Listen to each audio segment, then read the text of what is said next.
And today I want to talk a little bit about depression because people are using that word as like a Me Too movement, and they're using it for everything, but it's totally different. I talked to a friend the other day and he went on vacation, and he told me on his vacation he started feeling depressed.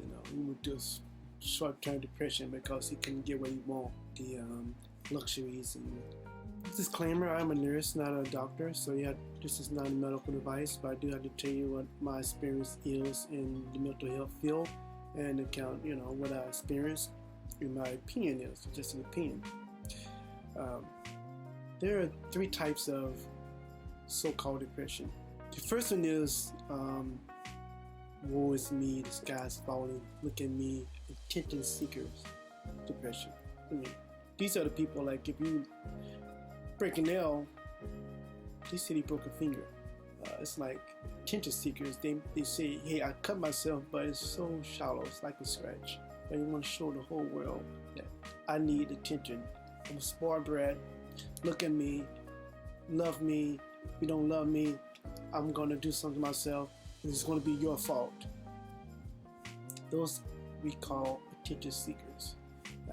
They are important too, because it's the reason why they have these triggers and why they act the way they are.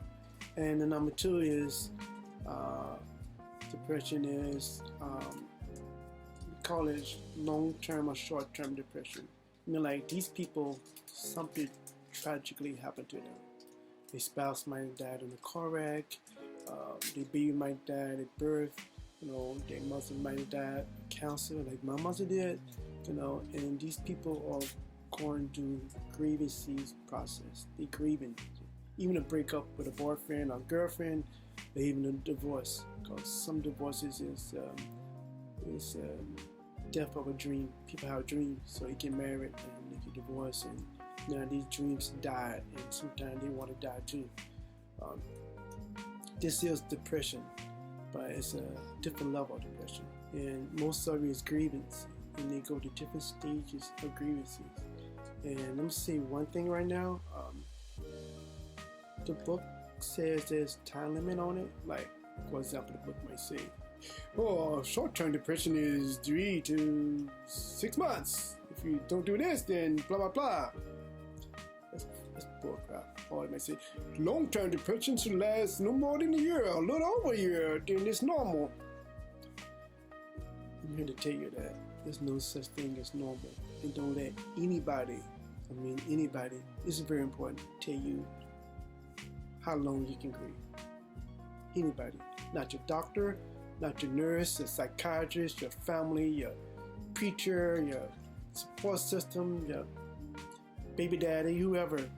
It's no time limit on grieving. No time limit. When my mother died, people complimented me on that. I got over it quickly. I went through the grieving process rapidly and blah, blah, blah. And it's not true. It's not true at all. I was so busy that half the time I didn't have time to grieve. And I didn't let my mother go. I didn't get over it. I took a picture of my mom, put it in my wallet. And every moment I talk about myself, I'm talking about her, because she was in my childhood, my adulthood. She is connected with my life. So when I talk about my life, I'm talking about her life.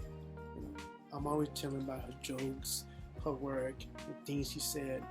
So she never really went away. I just took her eternally inside me. So she always with me. So I didn't have to worry about time limit. And you shouldn't either. Stop getting over the grievances.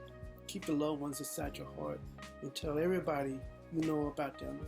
And that will help you out more than trying to find this stupid time limit on the grievances. Okay? And the third one is, we call it the real depression. These are people clinically depressed. These people are very depressed and they can't find a reason. They don't have a reason, or they do not know the reason yet. Sometimes things happen to them that is so deep that their mind put it out their present memory. Then they get married or they have a life is stable.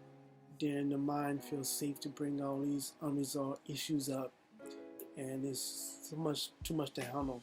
You know, it could be deep abuse in life, child abuse, spousal abuse. It can be make you feel belittled about bullying you as a little kid. It could be growing up black in America, you know, because we black on the outside, but we white inside.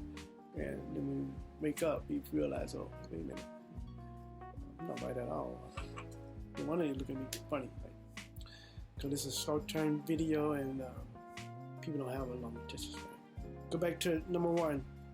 The attention seekers, you have to pay attention to them, because if you don't pay attention to them, the tactics may get more severe. They might cut themselves deeper. They might want to prove that they're depressed. They might want to prove that they're suicidal. So I'm not saying discount them. I'm just saying that a person clinical depressed, and that depression, I won't call it depression. I call it more anxiety disorders. Little rainy day disorders. You know, that's a different deal. My friend didn't have depression. He just had a little rainy day when he was on vacation. And it's important. People need to know that life goes up, goes down, goes up, let's go down. And we not taught this. Nobody told us this. You know, it's like the stock market. It's talking about go up and down, but it's always come back up. Like Frankie Beverly says, sunshine, rain. That's life. Once you understand that, then you can wait. You know, you can wait through the winter time of your life. You know, when you have a down period, you say, oh, I just need to wait till the sunshine come back again. My life gonna get better. So I'm not gonna kill myself. I'm gonna wait painfully until my life get better. Okay. Again, easier to deal with because you have tools. You have support groups. You have therapy. You know, about the same thing. You have medication that can get you over the winter time of your life. And so you have a lot of tools to work at. As a nurse, I think medications should be short term because once you start feeling better, you need to taper off that medication and try to let your body make the natural chemicals that it makes to make you deal with everyday life. Because once you take medication, your body stops making this chemical because you have a chemical imbalance. You know, you keep taking it, that's your body will make of it. Once your body stops making it, you would be dependent on that medication. The goal in life is not to be dependent on nothing, no one, and nobody. And so you need to take the medication to survive this down period.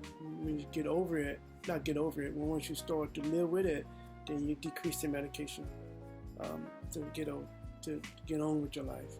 It's almost 10 minutes. People have a short attention span, so I gotta make short videos. Don't tell the world.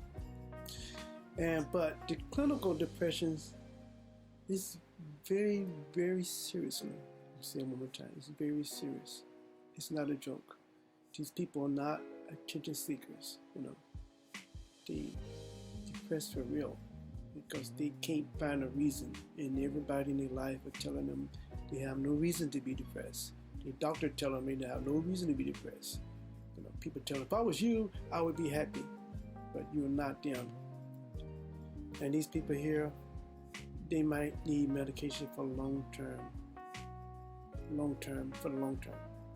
because they may have a chemical imbalance that their body just doesn't make enough chemicals to make them feel normal.